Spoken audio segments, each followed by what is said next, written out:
क्या मृत्यु के देवता यमराज भी किसी से भयभीत हो सकते हैं? क्या कोई ऐसा है जिसके क्रोध के आगे स्वयं काल भी घुटने टेक दे? आज की कहानी उस समय की है जब महाबली हनुमान के क्रोध से न केवल धरती बल्कि यमलोक भी थर्रा उठा था। आखिर क्यों हनुमान जी ने उठा ली थी अपनी गदा स्वयं यमराज के विरुद्ध, और क्यों भगवान विष्णु को बीच में आना पड़ा? स्वागत है आपका डिवोशनल बीट्स पर। आइए जानते हैं इस अद्भुत घटना को। कहानी की शुरुआत होती है गंधमादन पर्वत की कंदराओं से। वहां आज एक भयानक सन्नाटा पसरा हुआ था। माता अंजना अपने कक्ष में लेटी हुई थीं, उनकी सांसें अत्यंत धीमी चल रही थीं और शरीर ठंडा पड़ रहा था। बालक हनुमान अपनी मां के पास बैठे थे।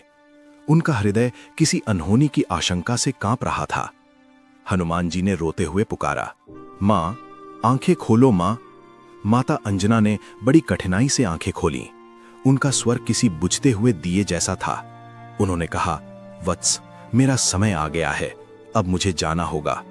ये सुनते ही हनुमान चीख उठे, नहीं मां, आप मुझे छोड़कर कहीं नहीं जा सकती। परंतु विधि का विधान अटल था। अगले ही क्षण माता अंजना का शरीर निश्चल हो गया। उनकी सांसें थम गईं। मां के प्राण निकलते ही बालक हनुमान का शोक प्रलयंकारी क्रोध में बदल गया। उनकी आंखों में आंसुओं की जगह अब प्रलय की ज्वाला धधक उठी थी। उनके भीतर का रुद्र जाग उठा था। हनुमान जी ने ऐसी गर्जना की जिससे संपूर्ण ब्रह्मांड कांप उठा।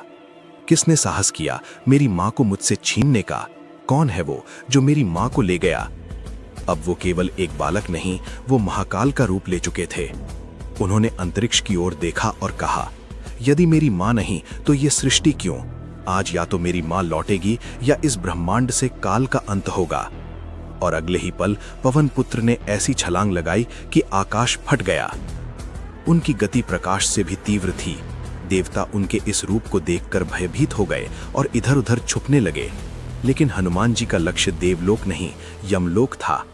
यमलोक के द्वार पर पहुंचकर उन्होंने ललकारा, कहां है मृत्यु का राजा? कहां है यमराज? आज अंजना का पुत्र उनसे न्याय मांगने आया है। ये ललकार सुनकर स्वयं यमराज अपने भवन से बाहर आए। उनके हाथ में वही अमोघ यमदंड था जिससे आज तक कोई प्राणी नहीं बच सका था। यमराज ने गंभीर स्वर में कहा, हे बालक, तुम काल के नियम को चुनौती दे रहे हो। मृत्यु ब्रह्मा का विधान है, उसे कोई नहीं बदल सकता। यमराज की बात सुनते ही हनुमान जी का धैर्य टूट गया। उन्होंने अपनी गदा उठाई और यमराज पर आक्रमण कर दिया।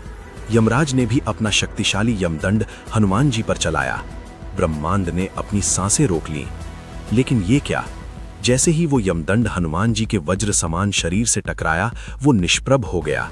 क्योंकि बचपन में सूर्य को फल समझकर खाने के बाद स्वयं यमराज ने ही हनुमान को अपने यमदंड से अभय होने का वरदान दिया था। आज वही वरदान यमराज पर भारी पड़ गया। हनुमान जी ने यमलोक की धरती पर ऐसा प्रहार किया कि तीनों लोक डोलने लगे।